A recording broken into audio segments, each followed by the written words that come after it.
So, good evening, and thank you for joining us tonight for our December CPAC meeting. And our focus tonight is holiday break preparation, so managing those expectations and meltdowns. Keep a moment to open.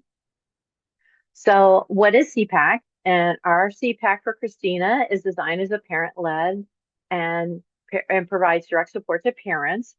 Meetings are designed to be conversational and open with an emphasis on sharing feedback, ideas, information, questions, and sharing concerns if parents have those.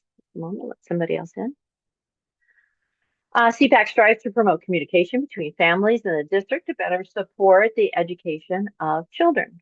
So we encourage all families and caregivers of students with special needs, educational needs, IEPs, or 504 plans to participate and attend meetings scheduled by CPAC. So as I said, our CPAC is a parent-led collaborative group. We are still looking for parents that are willing to be sort of that leader advocate for our group. We don't have that right now, but looking forward to those that are interested. So right now, until we get that, we are providing these informational sessions with a variety of topics that we've gotten feedback from parents that they find helpful. So I am going to go to our next slide. So our agenda tonight is we'll just do quick introductions. We will kind of quickly review the holiday break schedule, those days that students will be off. There'll be a presentation from our district lead BCBA who will talk about managing holiday break. And then we'll have our parent roundtable at the end. And so for anybody who just joined us, just as a reminder, we are recording this session during the presentation. And at the end, we'll stop the recording for that parent roundtable. So just a quick introductions of our district level teams. So for our special services leadership team, we have this is Ryan. She is actually leading one of our listening sessions for the district right now. I'll let Jill introduce herself. Good evening, Jill Casey, Supervisor of Special Education. I'm Patty Knapp. I'm the other Supervisor of Special Services. We also, on our leadership team, we have Cheryl Wharton and Tammy Love as our lead special education coordinators. And then we have our client compliance special education coordinator, Julie O'Connor. And then for our student services rep for our 504 coordination, I'll let Dr. Corey introduce herself. Hello, my name's Gabby Corey, and I'm Manager of Student Services. Thank you. All right, just kind of a quick review of our holiday break for this winter season. It starts on Monday, December 22nd, and it will run through Friday, January 2nd. So students' last day will be next Friday, December 19th, and the students will return for session on January 5th on Monday. So it's on our district calendar available, but it's also just kind of a review here, seeing that you're going to have your kiddos out of school for 10 school days between when they leave and when they return. So now I'm going to turn it over to Miss Daniela. She's going to introduce herself and tell a little bit about the presentation she has for us tonight. All right, thank you, Patty. Like Patty said, I'm Daniela Powder Sanchez. I'm the lead BCBA for the district. That means I'm anything and everything behavior for all kids throughout the district, including those with 504s and general education students. I support those as well, but primarily in the special education lens. So today we're going to be talking about managing expectations and meltdowns during the holiday break. Like Patty said, it is quite a long break that we have, 10 school days. For a lot of our kids, it can be very hard to be out of routine. So hopefully this presentation helps you a little bit understand why those holiday meltdowns happen, learn how our expectations can help shape the behavior. And also to explore some strategies to manage those behaviors during break if they happen.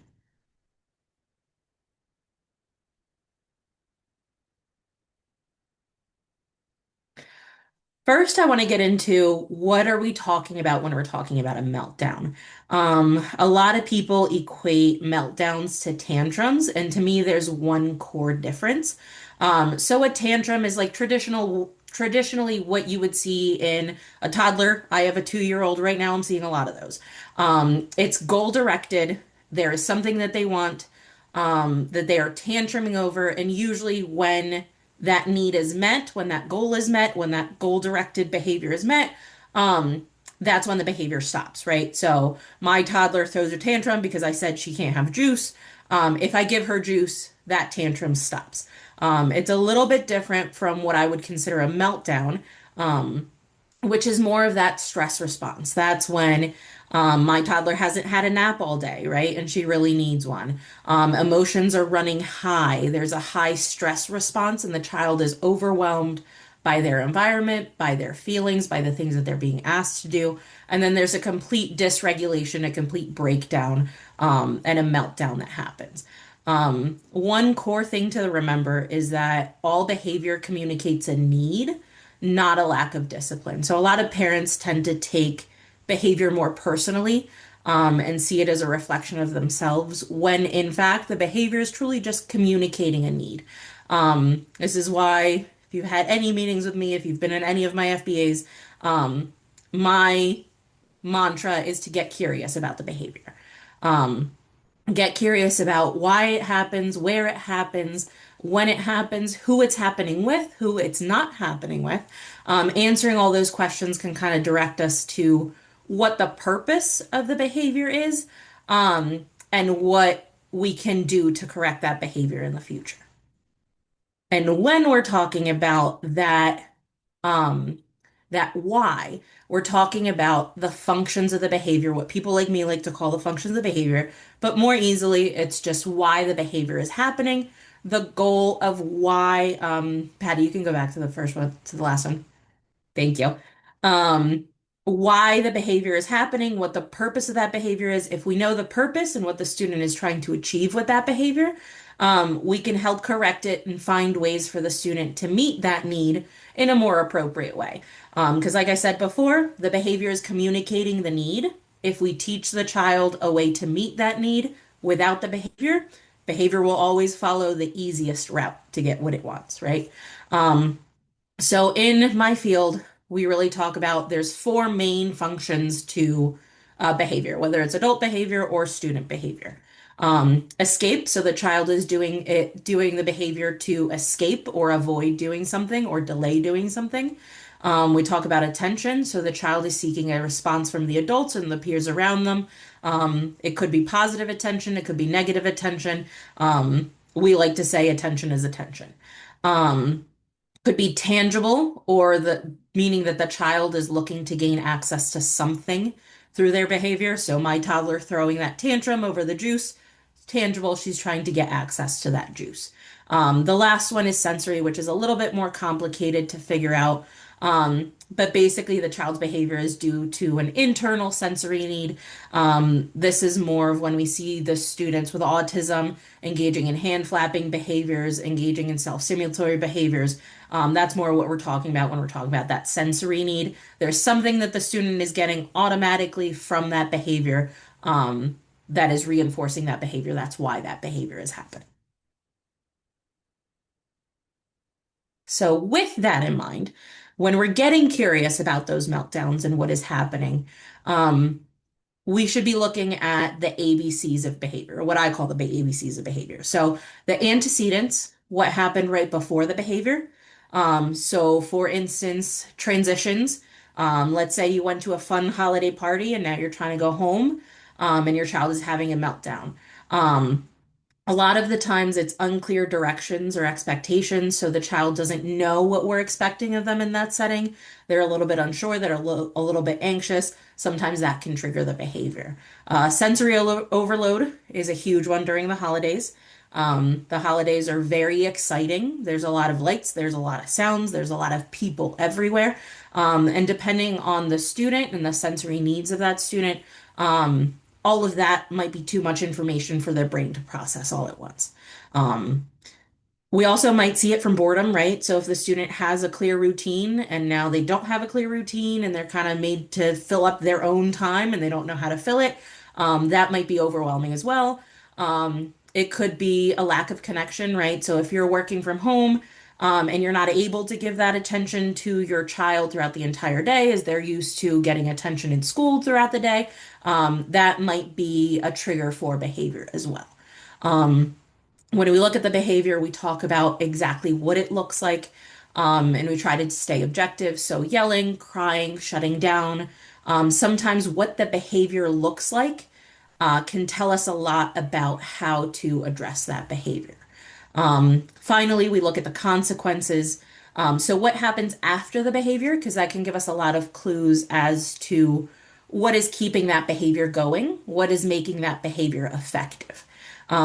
So typically what we look at here is the child escaping from the demand? Are we soothing them? Are we giving them attention? Are we giving them breaks?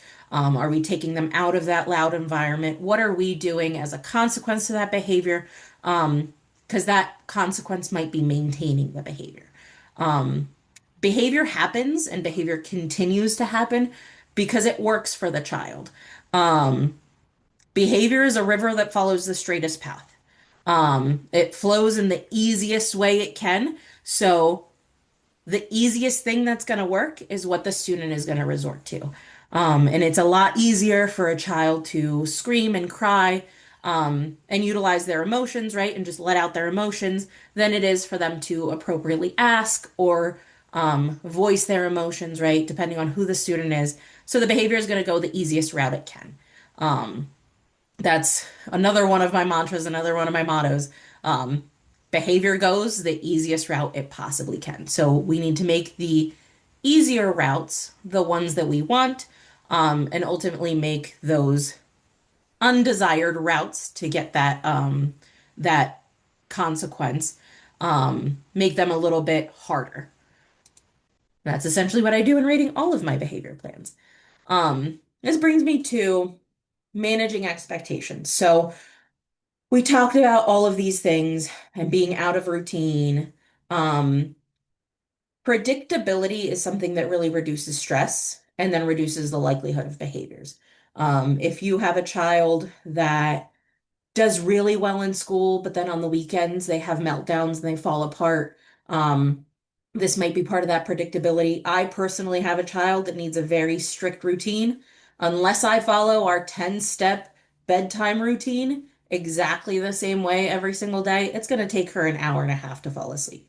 Um, Personally, she just thrives with that routine, right? And it's a personality difference. It has a lot to do with differing diagnoses, right? So students with ADHD, students with autism tend to require a lot more predictability. Any students that are neurodivergent tend to require more predictability in order to calm their nervous system. So all of those things are going to help us reduce the likelihood of the behavior in the first place, which personally is my goal, right? Um, Children with special needs thrive with clear, concise expectations. So, before going to that holiday gathering, have those clear expectations of, okay, if it becomes overwhelming, this is what we're going to do. Of this is who's going to be there and what it's going to look like, and it might be loud. Talking about what we're expecting of the student in that setting. If we're going to a holiday show, we're going to tell them, I'm going to expect you to sit in your seat and quietly watch the show for the duration, right? If you need a break, you let me know. Um, Visual supports are huge. A lot of our kids really need those schedules and what we call first then boards. So I always try to put my language in first then. So first we're going to do your homework, then you're going to get to watch TV. And that kind of keeps it centered on the reward so the child knows what they're looking forward to. This can also be done very easily on a visual board. I like to use whiteboards a lot with my students because it's just easier, right? If I have a child who knows how to read, I can put first this and then that on a whiteboard so that it's clear. I don't have to keep repeating myself. So if you do have a child that thrives more on those visual supports, that might be a really good route to go. Um, Frequent previews of what is coming next is one of my favorites. It's something that I personally need as an adult. So if something's going to be difficult, if something's going to be not preferred, the more we preview what's coming next with our child, um, the easier it is going to be for that child to keep it together, right? If they know that, Uncle so and so and Aunt so and so are going to be at the gathering. And there's going to be this many people that can help them kind of prepare themselves. I don't love huge crowds, so I kind of need a lot of a preview. If there's going to be a lot of people there, I'm going to be that friend that's texting you who all is going to be there. Because that preview of what I can expect helps me socially prepare for that gathering. Another big one is consistent routines. The less ambiguity there is about what's coming next, the less the behavior will be triggered. A lot of behaviors are triggered by anxiety, right? So the more we can give the brain that predictability, and the consistency, the less into panic mode their brain will become, right?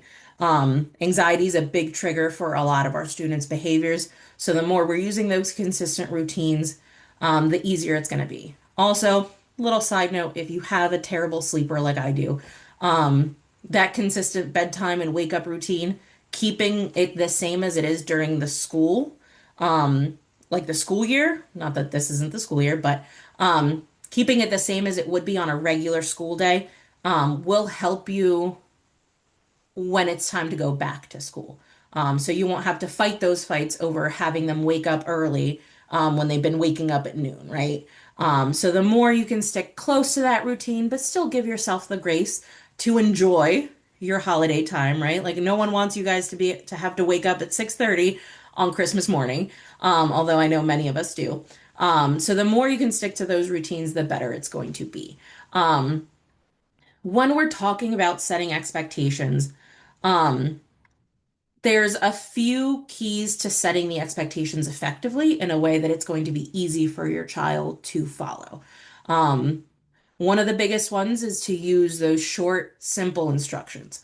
So if something's not an option, we try not to phrase it as one. This is a common error that I see happen in classrooms a lot where we ask, are you ready to? We ask, can you? And then the student can just say no, right? And then you're stuck between a rock and a hard place because you really have to get to this holiday gathering within a few minutes, right? You need to leave now, but your child just told you no.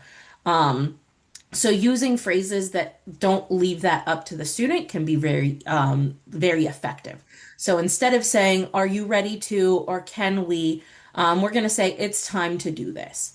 The next step that really makes the transition easier, is to offer the choices, right? So when I'm asking a child or a student, when I'm saying it's time to get in the car, it makes that demand a little bit easier to be followed if I follow it up with a choice that the student doesn't like can choose effectively, right? So if I say it's time to get in the car, do you want to wear your blue shoes or your red shoes? That gives the child more of a semblance of control in their environment. And it also makes them more willing to follow my instructions, right? So they don't have a choice of whether we go to the car right now or not, but they have a choice in their shoes. And that can reduce a lot of that reactivity when we're putting that demand in place. Um, Another big one is instead of telling them what not to do, give them an option of what to do, right? So instead of saying, don't jump on the couch, we're going to say, if you want to jump, you can jump on the floor. Telling them that it's okay to do it in this context or telling them an alternative that they can engage in is going to be a lot more well received by their brains than if we're consistently telling what not to do. This is one of my favorite brain science things, is that the brain, and especially in younger kids and students with disability, tends to use a backwards processing of sentences. So if I'm telling them, don't jump on the couch, they process it backwards. So what they're processing first is jump on the couch. So sometimes that doesn't get through as easily to the student, especially if they're neurodivergent, as it would if I told them what to do. It's just a little trick of the brain that I've seen happen so many times, and it really just awes me and floors me when I see it happen in real time. Like, whoa, I just told you not to do that 20 times, but the first time I give you an alternative of what you can do is the first time you actually listen to me. One of those little tricks of the brain.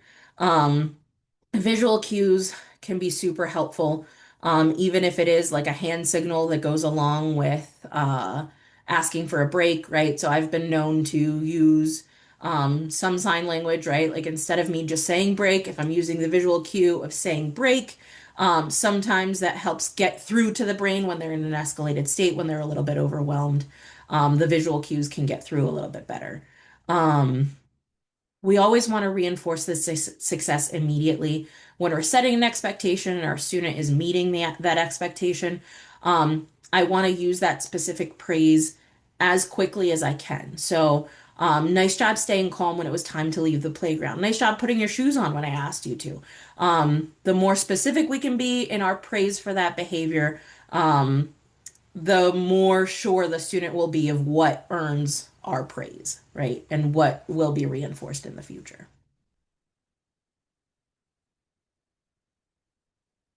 Next part that I'll get to is preventing meltdowns, um, which is ultimately our goal. We don't want to have a meltdown every single day of break. That's exhausting. Um, some proactive strategies that you can use at home, building in transition warnings. So using those 2-minute warnings for moving from something that the student really likes to something maybe they don't like as much, or ending an activity. A lot of students tend to be what I call completionists. Again, myself included. I don't like being stopped in the middle of a task, in the middle of what I'm doing. So giving that warning and saying, hey, this activity is going to end in a little bit, helps them kind of wrap up that activity, complete that activity before they move on. Like I talked about a little bit earlier, using that first then language can be very helpful. So things like first chores, then video games. We're using that reward that they really want to do, in order to get them to do something that maybe they don't want to do as much. Providing sensory tools is also huge. If your student is excuse me, is sensitive to loud environments. Maybe I'm going to bring some headphones, or they make those in-ear noise blocking, noise canceling things. I think they're called like loop or something like that, where you just discreetly put it in your ear and it damps out the noise, and it's not so overwhelming. Um, Having fidgets or things to occupy their hands while they're out, or while they're doing something that they don't necessarily want to be doing can help a lot. Weighted stuffies are also huge. Um, Sometimes it's a little bit easier to sit and listen to an entire concert for my big brother if I have a weighted stuffy on my lap. Different textures can be pretty great. They make these stickers that are kind of like textured. You can put them on different surfaces, and touching them and rubbing your fingers over it provides a little bit more of that sensory input, that might help your child stay regulated in those environments. Another big one is to plan for breaks before the child gets overwhelmed. Um, when you start seeing that your child is starting to be a little bit overwhelmed, that's when we're going to take them out of the environment. See if we can introduce some of that sensory stuff, see if we can give them a little bit of a break from the environment before we come back in. If you can build them into the schedule, that's great. So if we're going over to Hershey Park for their holiday thing that they do, right? And we know we're going to be there all day. Maybe I'm going to go there and be in the overwhelming environment for an hour or two, and then I'm going to plan for a break where we're going to sit down and have a snack together in a quiet part of the park, to build in that break and give the student that time to de-escalate, that time to decompress before we keep going with all the fun stuff, all the overwhelming stuff.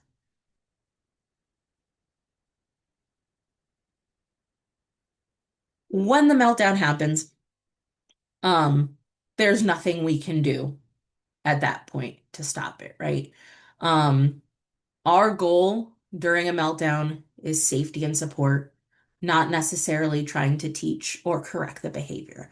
Um, the brain just simply is not able to listen in that state of overwhelm. We can't process complex language. We can't learn new skills.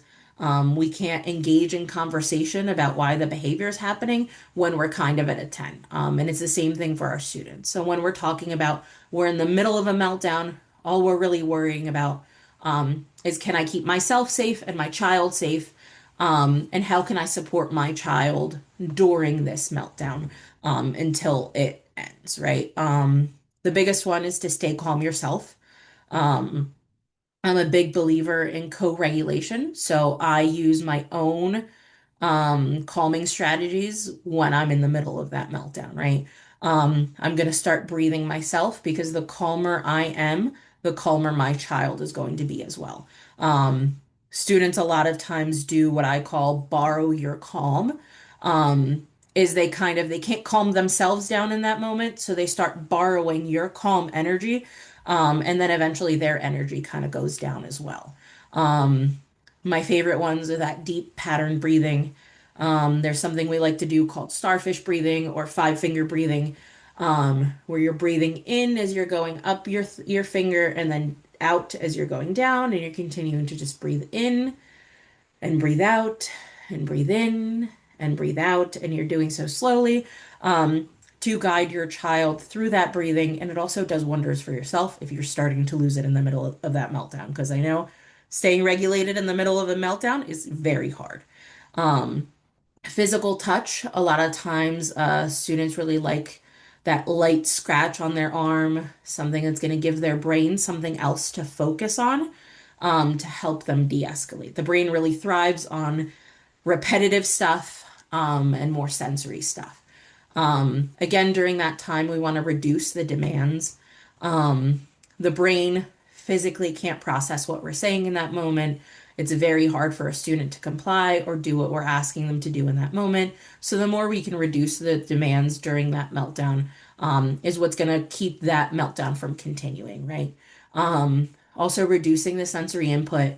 If you can dim the lights, dim them, reduce the noise, reduce the movement. If there's a lot of people in the room, maybe I'm going to take my child to a separate room of the house, um, to sort of de-escalate with them, get through the meltdown, and then we can reintroduce later. But the less sensory input that we can give the brain, the easier it'll be for the student to kind of come down and for us to survive that meltdown. We want to offer brief and simple support without using too much language, right? So we're going to say things like, I'm here, you're safe, we're in this together, we can do this. Um, we can do hard things is one of my big ones. Um, we're going to avoid negotiating or discussing consequences. Even though I know that my child did something that I'm not going to tolerate and there's going to be a consequence attached to that behavior, right? Like, I'm not going to let one child hit another child, right? There's going to be consequences. There might be a timeout coming. There might be something else, some other consequence that you've set up, coming. But I'm not going to discuss that or negotiate those during that meltdown. I'm going to wait until the student is calm, and then we're going to say, hey, this is what you did. This is the consequence for what you did. We're not going to discuss it in the moment.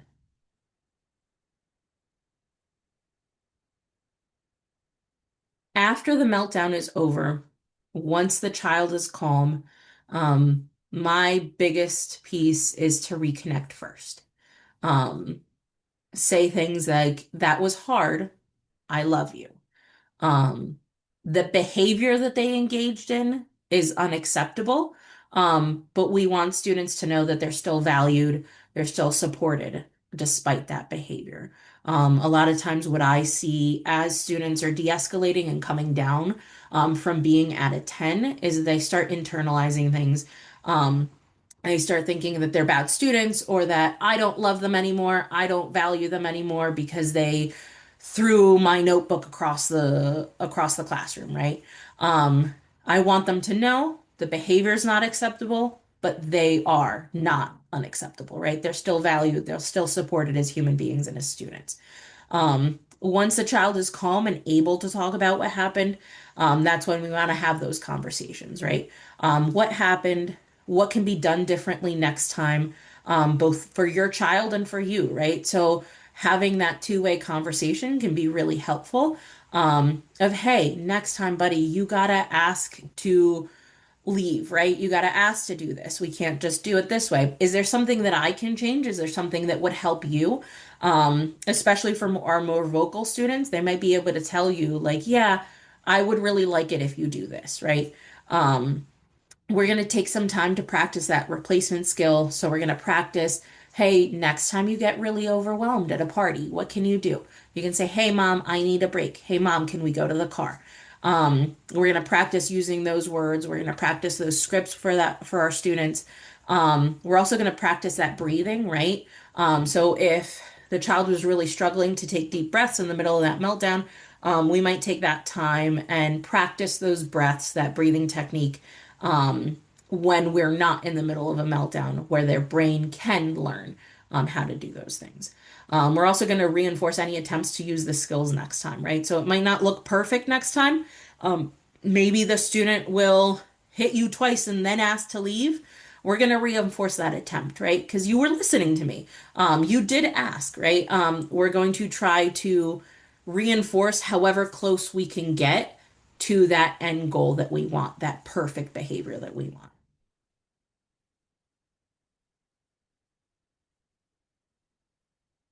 One piece that I always get asked about when I talk about reinforcement, and when I talk about, well, I don't want to bribe my kids to engage in the appropriate behaviors, right?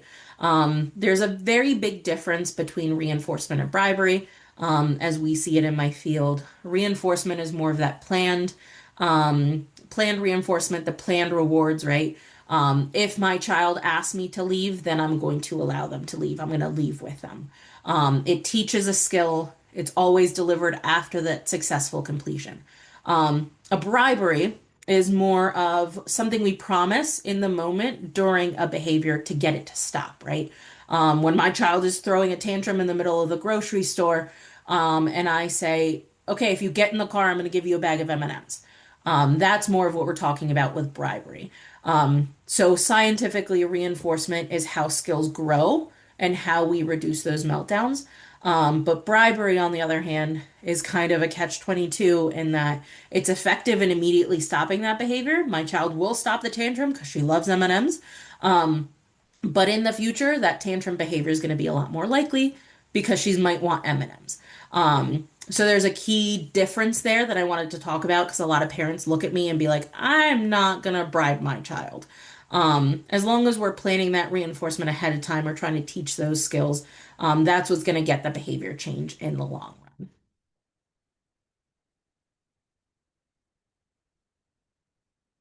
When we're talking about all these expectations that we have of our children, and we're frequently previewing them with them, how do we know when we should be adjusting our expectations? When should I know that I'm expecting a little too much from my student in that scenario? So look for signs that our expectations might be too high. So if you're seeing persistent refusal, you're seeing meltdowns every single time we try to do this one thing. If we're seeing a lot of anxiety, a lot of avoidance over a specific thing, um, that's when we want to kind of adjust our expectations. So then we might start breaking the task down a little bit, breaking it into smaller steps with more breaks in between. We might offer them some more support. Um, we might try increasing the reinforcement. So if I preview with my child that we're going to go to the store and it's going to be loud, but if you stick through it with me, I'm going to give you a bag of M&Ms in the car. Um, Instead of giving one M&M, I might need to give a whole bag, right? We might need to increase the amount that we're given for that behavior. Also, reducing stimulation can be a big one. If we're expecting these big things out of our students, um, reducing the stimulation during those big tasks, those difficult tasks, can really help in adjusting that expectation and making that behavior less likely to happen in the future. One thing that I really wanted to discuss um, is that parental self-care um, and having realistic expectations of both yourself and your child. You will not prevent every meltdown. I'm a BCBA. I have 7 years. Um, of experience, 7 years of education. I've had these 4 letters after my name that were very hard to get. I still have to surfboard carry my child out of a grocery store every once in a while, right? You're not going to prevent every meltdown. Your prevention isn't going to be perfect. Your responses aren't always going to be perfect. It's not your fault. We're humans too. Um, and the things that we are doing as parents are very hard to do. So I want you all to hold that space for yourself. Um, that it's not going to look perfect. It might not look pretty. It's not your fault. That behavior is a communication. It is not a reflection of you as a parent. Um, Also, progress is not linear. We can't expect all of a sudden our child to get it 100% of the time, right? So there might be a holiday outing that is great and wonderful, and then the next one might not be as good. And that's okay because progress tends to take more of that wavy line approach, right? It's not going to be linear, it's not going to be perfect all the time. Holding that space and seeing those dips, not as failures but as just part of that line, right? Um, your emotional regulation also matters, and I would argue that it matters most of all. The more regulated that you're able to keep yourself during those meltdowns and those difficult moments, the more regulated your child will be able to be. Um, Also, celebrate those small steps, both for your child and for you. If you are like me and you tend to lose it when your child is doing really gross things, if you're able to not lose it one time, that's huge. Celebrate that success for you. Whatever is the hardest thing for you to do, if you're able to make progress on that, that's huge. It's just like your child's progress. So celebrate the small steps for both of you.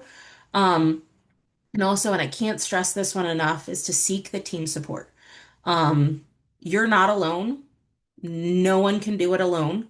Everyone needs some sort of support. If you are hearing any of this information and you're really overwhelmed, um, and you're thinking, I don't know how I'm going to survive this 2 week break with my student, reach out to your child's IEP team, reach out to your child's 504 coordinator. They might be able to provide you with a little bit more support, right? Um, a lot of our SECs also have a lot of cool stuff that they know about.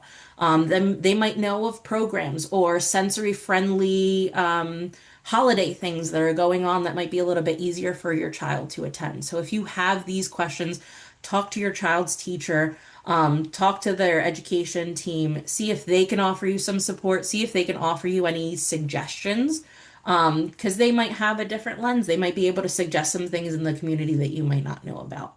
Um, and the same thing, if you're really worried about a particular behavior, particular thing, they might be able to tell you, oh, this is what we do in school that really helps. Rely on us, and the rest of your team, whether it be your family, whether it be your therapist, I'm going to therapy.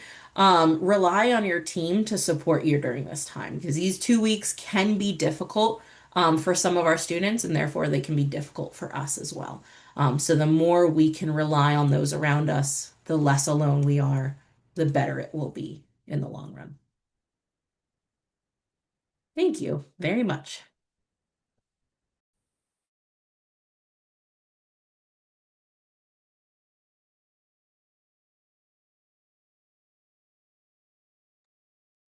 Patty, you're muted.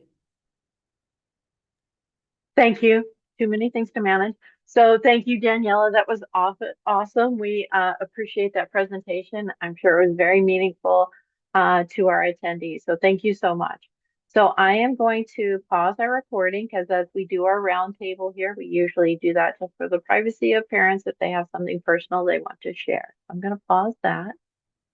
And I'm going to stop sharing real quick so we can see everybody's face.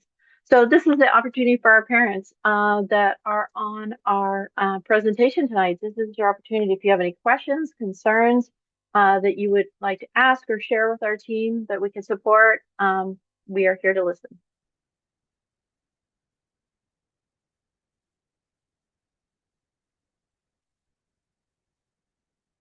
You're welcome to put it in the chat if you want, if you have anything. If you want to send something that maybe you don't want to speak to the group, feel free to just put your contact information in the chat, sending just to to myself or Miss Casey, and we can reach out and answer any of those questions that you may have, or just be a listening ear if you need.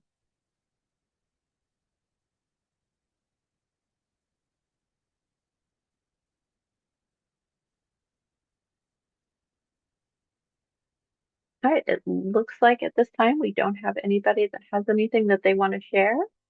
So let me go ahead